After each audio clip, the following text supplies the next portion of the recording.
4 দশকেরও বেশি সময় ধরে গড়ে ওঠা ক্ষমতার বলয়ে মাত্র 40 দিনের হামলায় বড় ধাক্কা খেল ইরান। যুক্তরাষ্ট্র ও ইসরায়েলের ধারাবাহিক হামলায় দেশটির সর্বোচ্চ নেতা থেকে শুরু করে সামরিক, কূটনৈতিক ও গোয়েন্দা কাঠামোর শীর্ষ পর্যায়ের একাধিক নেতা নিহত হয়েছেন। রাষ্ট্রীয় ও আন্তর্জাতিক বিভিন্ন সূত্রে নিশ্চিত হওয়া তথ্যে জানা গেছে, হামলায় নিহত হয়েছেন অন্তত 6 জন শীর্ষ নেতা। আর যুক্তরাষ্ট্র ও ইসরায়েলের দাবি এই সংখ্যা 50 ছাড়িয়েছে। সবচেয়ে বড় ধাক্কা আসে ইরানের শীর্ষ নেতৃত্বে। গেল 28 ফেব্রুয়ারি হামলার শুরুতেই নিহত হন দেশটির সর্বোচ্চ নেতা আয়াতুল্লাহ আলী খামেনি।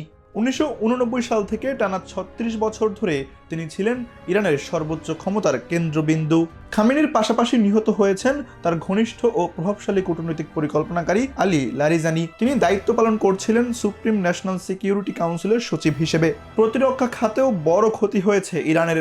হামলায় নিহত হয়েছেন ডিফেন্স কাউন্সিলের সচিব আলী শামখানি। এর আগে তিনি নৌবাহিনীর কমান্ডারের দায়িত্বে ছিলেন।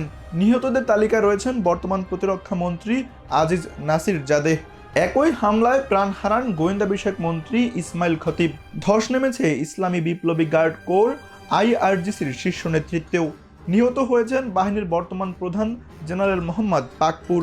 এছাড়া প্রাণ হারিয়েছেন বাসিস বাহিনীর গোলাম রেজা সোলাইমানি, যার বিরুদ্ধে বিক্ষোভ দমনে কঠোর ভূমিকা রাখার অভিযোগ ছিল।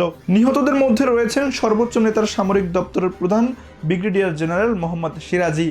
IRGCর নৌ শাখার কমান্ডার আলী রেজা তানশিরি গেল মার্চ মাসে নিহত হন। সাম্প্রতিক হামলায় নিহত হয়েছেন ইরানের সশস্ত্র বাহিনীর chief of staff major general Abdur Rahim Mousavi. এছাড়া IRGCর গোয়েন্দা সংস্থার প্রধান মেজর জেনারেল সৈয়দ মাজিদ খাদেমিও নিহত হয়েছেন। ইরানের শাসন ব্যবস্থার মেরুদণ্ড হিসেবে পরিচিত এই প্রভাবশালী ব্যক্তিদের মৃত্যু দেশটির সামরিক ও রাজনৈতিক ভবিষ্যৎ নিয়ে নতুন অনিশ্চয়তা তৈরি করেছে।